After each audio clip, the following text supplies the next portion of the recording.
Bonjour à tous et merci d'être avec nous sur BFM2 et le conflit en Ukraine qui se poursuit, un nouvel hiver pour les Ukrainiens sous cette guerre face à la Russie qui va commencer, Noël d'ailleurs aussi qui approche, mais parfois la vie quotidienne reprend malgré tout pour les Ukrainiens.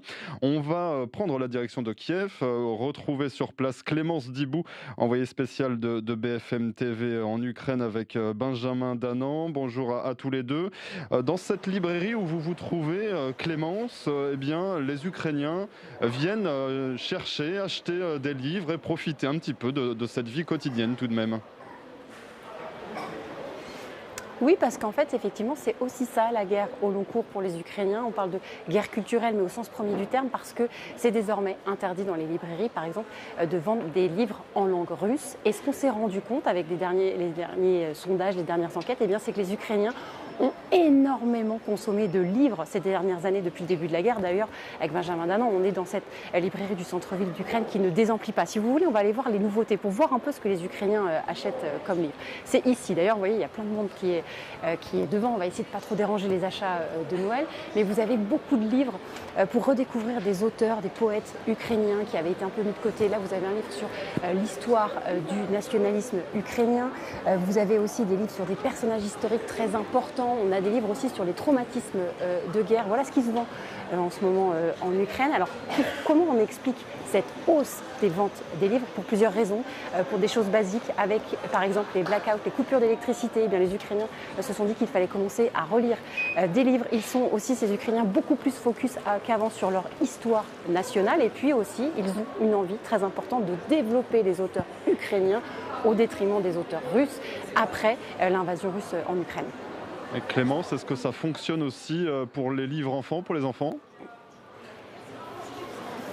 Et c'est encore plus important, il est là le rayon enfant. Il y a plein de livres de Noël. Il y a par exemple, c'est quelque chose qu'on n'avait pas forcément en tête avant la guerre, Harry Potter, qui est traduit en ukrainien et qui n'est pas en russe. Il y a par exemple cet auteur-là ukrainien qui est remis au goût du jour parce qu'en fait, la littérature jeunesse, il n'y a pas si longtemps que ça encore, c'était beaucoup des livres en langue russe que les petits Ukrainiens apprenaient. Et désormais, eh bien, les petits Ukrainiens, on veut leur apprendre leur histoire de l'Ukraine. Par exemple, regardez, si on se penche ici avec Benjamin Danan, il y a 2 puzzles de l'Ukraine. Ça, c'est un jeu phare qu'on offre beaucoup à Noël. Donc vous voyez, quand on vous dit cette guerre culturelle, eh bien, ça passe par les rayons d'une librairie à Kiev. C'est tout bête, mais c'est aussi ça, la guerre, le quotidien de la guerre pour les Ukrainiens. C'est les cadeaux de Noël qui vont changer, des auteurs ukrainiens qu'on fait lire aux enfants. Et ça cartonne, il y a énormément dans le monde, dans le centre-ville. D'ailleurs, le gérant de cette boutique, il en a ouvert 2 des librairies depuis la guerre.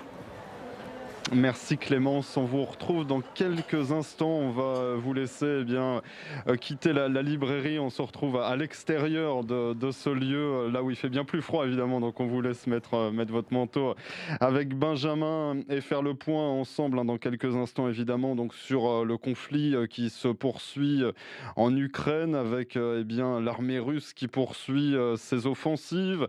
Une nouvelle localité dans l'est de l'Ukraine qui a été prise par l'armée russe. C'était ce matin, c'est annoncé par le ministre russe de la Défense dans une localité donc située dans l'est du pays, notamment où se trouve un gisement de lithium, un minerai rare et très important et qui est notamment prisé évidemment par les Russes. Ce conflit, donc on le disait, qui se poursuit à nouveau et avec des tentatives de médiation. On se souvient de cette rencontre tripartite entre Emmanuel Macron, Volodymyr Zelensky, le président ukrainien, et Donald Trump, le président élu américain, qui hier soir a indiqué vouloir parler donc à nouveau avec le président ukrainien Volodymyr Zelensky, mais aussi avec le président russe Vladimir Poutine. Rencontre à trois, en tout cas discussion à trois pour pour, dit-il, arrêter le carnage. Le carnage, hein, c'est le terme employé par Donald Trump hier dans cette prise de parole donc du côté de la Maison Blanche.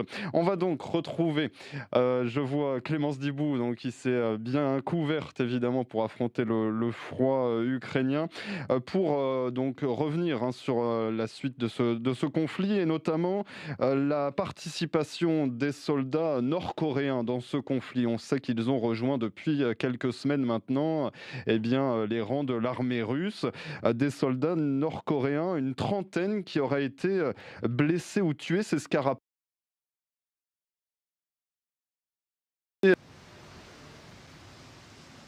Volodymyr Zelensky qui depuis quelques jours publie quasiment chaque jour quotidiennement des messages sur les soldats, sur la réalité des soldats nord-coréens sur le terrain. Ce que l'on savait il y a quelques semaines, d'après les renseignements de la Corée du Sud, c'est qu'il serait environ 10 000, 30 000 peut-être même selon les renseignements américains, notamment massés sur le front de Koursk au nord-est du pays. Koursk, c'est cette enclave russe que les Ukrainiens ont pris en août dernier. Et depuis, effectivement, eh bien, l'armée russe met toutes ses forces dans la bataille pour récupérer cette petite enclave. Et ce serait là que les Nord-Coréens seraient passés à l'assaut. C'est ce qu'explique Volodymyr Zelensky. Sauf que le problème, c'est qu'on a très peu de preuves concrètes de leur présence sur le terrain. Pourquoi ? Eh bien parce que Volodymyr Zelensky l'explique. Pour lui, selon lui, les Russes veulent cacher cette réalité. Il va même ce matin jusqu'à expliquer sur les réseaux sociaux qu'il a la preuve que les visages des Nord-Coréens, une fois morts, seraient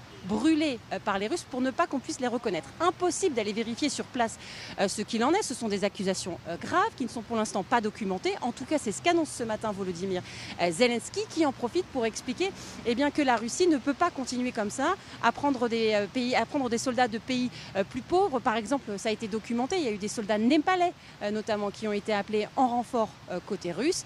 Volodymyr Zelensky qui a expliqué que les Nord-Coréens n'étaient pas les ennemis des Ukrainiens, mais que dans cette bataille, puisqu'ils se retrouvaient aux côtés des Russes, ils étaient obligés de faire avec et donc de les considérer comme des ennemis.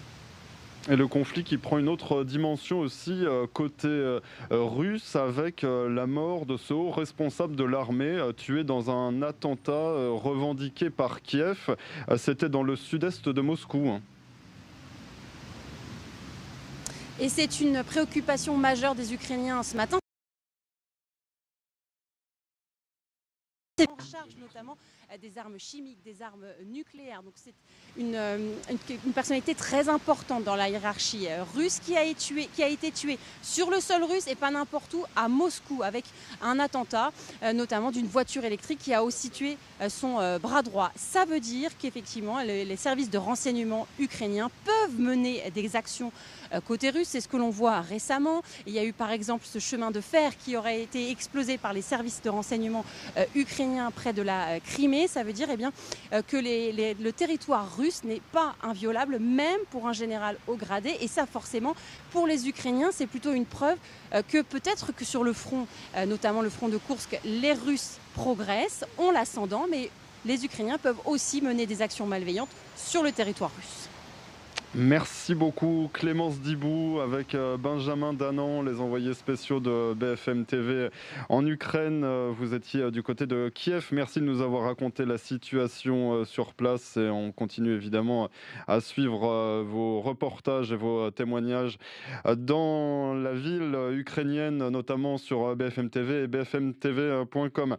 Merci de nous avoir suivis sur BFM2 et restez bien avec nous pour un nouveau direct à suivre dans quelques instants.